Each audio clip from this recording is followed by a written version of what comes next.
네, 아는 기자, 외교안보 국제부 김민곤 기자 나와 있습니다. 제일 궁금한 내용이 저기 제목에 있네요. 대통령실을 노렸나?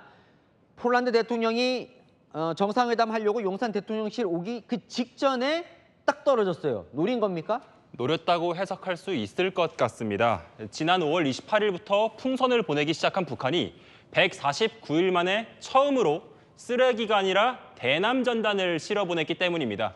북한은 오늘 새벽 2시 반쯤 풍선 부양을 시작했는데요. 오늘 오후 1시 기준으로 서울 시내 25곳에서 낙하물이 발견됐습니다. 용산구간 내 3곳에서 전단이 뿌려지는 모습이 포착이 됐고요. 그중 한 곳이 바로 대통령실 경내였습니다. 북한은 지난달 초부터 GPS를 달아 풍선의 위치 정보를 수집해온 만큼 부양 노하우를 쌓아가고 있는 것으로 우리 군은 보고 있고요. 실제로 오늘 낙하물도 수도권 지역에만 떨어진 가운데 경기보다는 서울 상공에서 많이 살포된 것으로 분석됐습니다.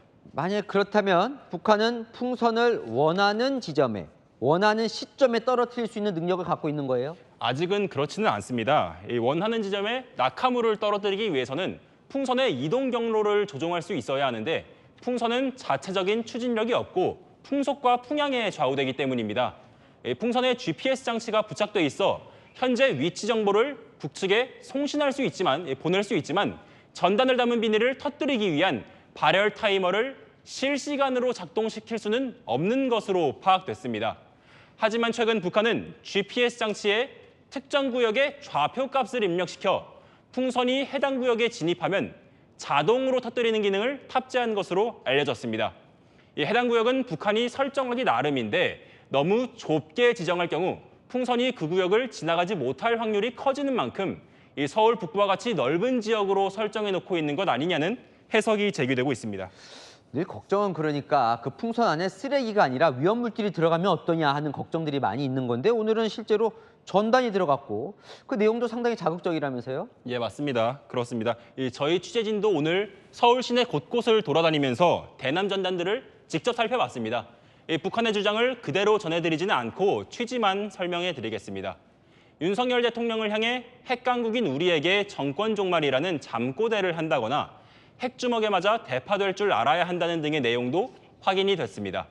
이 외에도 김건희 여사 관련 인사 의혹이나 물가 폭등과 저임금, 의료 대란 등의 논란을 소재로 전단을 만들었는데요. 현재까지 우리 군은 앞뒤 양면으로 달리 인쇄된 10종류 안팎의 전단이 제작돼 살포된 것으로 보고 있습니다. 근데 뭐 그런 내용들에 뭐 크게 휘둘릴 것 같지는 않은데 우리 국민들이 왜 보내는 걸까요? 예, 북한이 지난 11일 우리 무인기가 평양 상공에 진입해 대북 전단을 살포했다고 주장한 만큼 이에 대한 반발 성격으로 봐야 할 겁니다. 북한이 공개했던 대북 전단을 다시 한번 살펴보면요. 모자이크된 상태로 공개돼서 명확하지는 않습니다만 김정은 부녀의 명품 시계와 외투를 지적하는 내용이 담긴 것으로 분석이 됐습니다. 북한이 오늘 전단지에 김건희 여사가 착용한 옷과 장신구의 가격을 적었는데 같은 주제로 대응을 한 겁니다.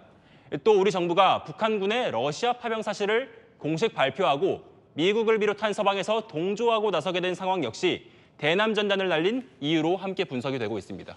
네, 잘 들었습니다. 아는 기자 김민곤 기자였습니다.